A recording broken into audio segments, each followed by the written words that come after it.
pessoas que analisam a atuação da mídia e discutem a atuação da mídia atualmente estão atrasados em pelo menos 4 décadas com os estudos científicos a respeito.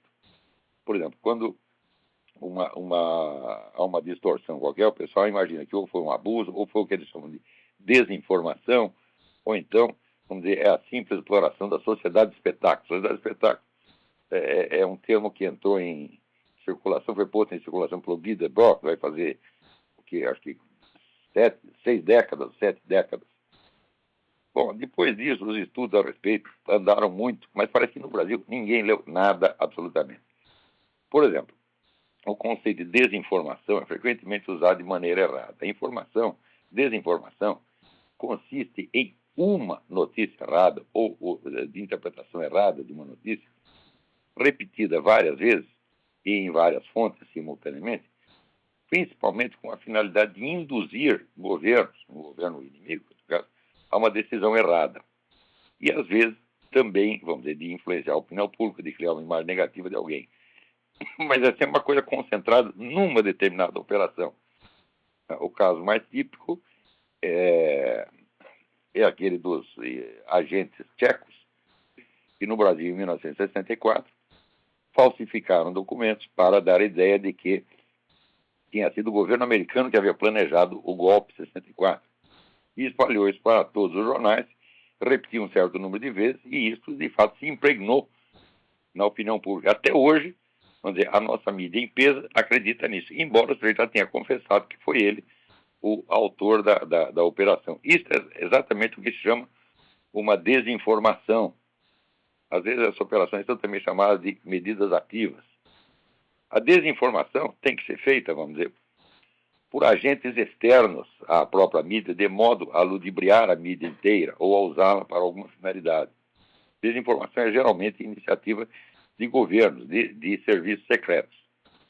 A questão da sociedade de espetáculo é outra coisa, quer dizer, você transformar a política numa espécie de show, né, no qual a população seja induzida a julgar políticos, vamos dizer, pela sua aparência midiática, né? Uma coisa que ninguém sabe, pega todos esses professores de comunicações que tem nas faculdades brasileiras, dá um pontapé na bunda de cada um e manda para a rua, porque eles não sabem absolutamente nada. Desde os anos 70, existem estudos muito aprofundados, e num número inabarcável de estudos, a respeito exatamente desse problema do fluxo de notícias.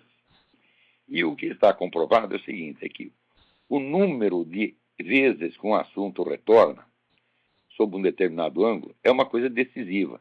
Isso quer dizer que se durante uma semana, né, todos os jornais de um país noticiarem um escândalo horroroso, um crime hediondo, e depois não falarem mais do assunto, é como se não tivesse falado.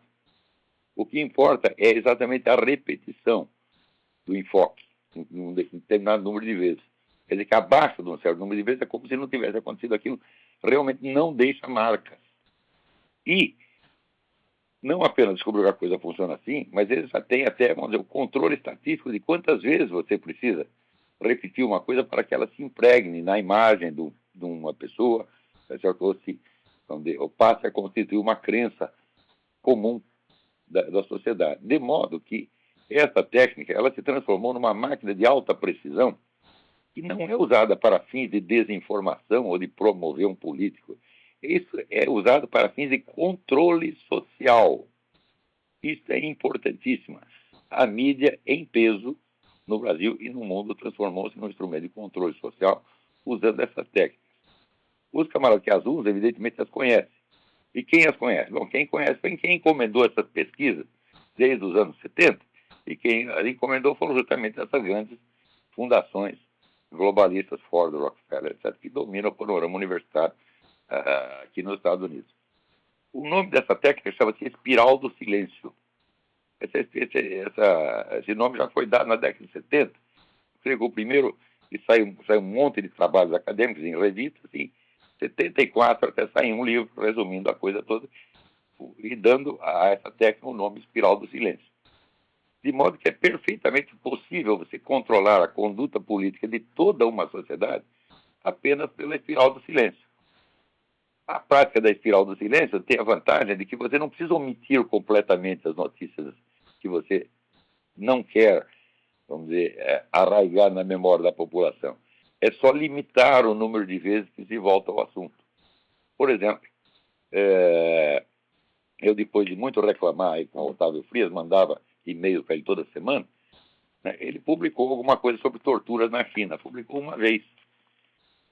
De modo que, até hoje, a existência de tortura na China é uma coisa muito distante para a população, porque foi noticiado uma vez, duas vezes, de vez em quando se fala do assunto, mas aquilo não forma uma imagem constante. Então, essa formação de imagens constantes é uma técnica que os caras dominam perfeitamente e que estão usando maciçamente. É por isso que eu digo que a mídia, nos últimos 20, 30 anos, ela se tornou uma organização criminosa e ela tem que ser punida por isso. É preciso juntar a documentação e processar essas empresas de mídia, mas por manipulação deliberada e técnica, manipulação científica da opinião pública, não com vistas a um ou outro objetivo em particular, mas ao controle social permanente. Vocês reparem, vejam, por exemplo, se você pegar todas as notícias de corrupção do governo Lula que saíram desde o início do primeiro mandato dele, elas jamais o comprometem pessoalmente. Nunca. Quando levanta uma suspeita, é uma leve suspeita, e durante breve tempo ele depois não se insiste no assunto. Quando se fala, por exemplo, do mensalão, o pessoal associa exclusivamente ao Zé Dirceu. Mas, por outro lado, a supressão, por exemplo, quando existe uma supressão total da coisa, como no caso do Foro de São Paulo, é evidente que não se trata de uma operação política, vamos dizer, de pequena escala. Mas se trata realmente de espiral do silêncio, quer dizer, fazer sumir um determinado assunto que é, de fato, o principal. Tá certo? Ao ponto de você criar uma imagem falsa que se propaga por toda uma sociedade, não por uma fração da opinião pública. Então, isso não é desinformação, isso não é sociedade de espetáculo. Isso é espiral do silêncio. Isso é uma técnica de controle social. Isso quer dizer que as 3 ou 4 grandes empresas de mídia no Brasil, controlam, não é a opinião pública, controlam a conduta da população. Estão fazendo isso há várias décadas, por meio da mentira sistemática, calculada matematicamente para produzir esse efeito. Então, quer dizer, quando o pessoal fala de desinformação ou de mentira, eu digo, olha, isso é eufemismo, vocês estão usando palavras que não transmitem a realidade, não dão ideia da gravidade da coisa.